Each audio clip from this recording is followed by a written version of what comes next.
नमस्कार, मी पंजाब डक. आज आहे 23 जून 2026. मी म्हटलं होतं ना 21ला पाऊस सुरुवात होईल, 22ला आणखीन वाढेल आणि 23 आज आहे. आज देखील महाराष्ट्रामध्ये बऱ्याच भागामध्ये पाऊस व्याप्ती वाढणार आहे म्हणून हा अंदाज लक्षात येतो. त्याच्यानंतर 24, 25, 26 असं करत करत 27, 30 तारखेपर्यंत राज्यात बऱ्याच भागामध्ये पाऊस जाणार आहे. ज्या ज्या ठिकाणी चांगला पेरणी योग्य होईल त्या शेतकऱ्यांना पेरणी करायला हरकत नाही, पण जमिनीमध्ये ईदभर ओल जाणं सगळ्यात महत्वाचं आहे.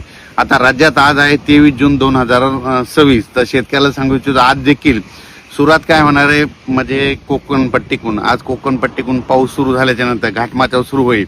मग त्याच्यानंतर तो पाऊस आज पुणे जिल्हा, अहिल्यानगर जिल्हा, रत्नागिरी, रायगड, सिंधुदुर्ग, त्याच्यानंतर मुंबई, नाशिक, इगतपुरी, त्याच्यानंतर नाशिकला जाईल. पुन्हा आज नंदुरबारकडे काय जिल्ह्यामध्ये हजेरी लावी, धुळे जिल्ह्यात हजेरी लावीन, जळगाव जिल्ह्यात लावीन, त्याच्यानंतर अहिल्यानगर जिल्ह्यामध्ये खूप ठिकाणी हजेरी लावीन, त्याच्यानंतर बीड जिल्ह्यामध्ये बऱ्याच ठिकाणी हजेरी लावीन, त्याच्यानंतर सोलापूर जिल्ह्यामध्ये तुरळक भागात हजेरी लावीन, लातूर जिल्ह्यात देखील आज बऱ्याच भागात हजेरी लावीन, परभणी जिल्हा, जालना जिल्हा, संभाजीनगर, जळगाव जिल्हा, बुलढाणा जिल्हा, अकोला जिल्हा, नांदेड जिल्हा, हिंगोली, वाशिम ह्या पट्ट्यात देखील आज बऱ्याच भागामध्ये बऱ्याच भाग कव्हर केलेला दिसेल. म्हणजे सर्व दूर नाही पडणार, पण दररोज वेगवेगळ्या भागात हजेरी लावून पाऊस म्हणून हे लक्षात यायचं. त्याच्यानंतर वर्धा, नागपूर, भंडारा, गोंदिया, यवतमाळ तिकडे बऱ्याच भागामध्ये पाऊस सुरू आहे आणि आज देखील तिकडल्या भागात होणार आहे.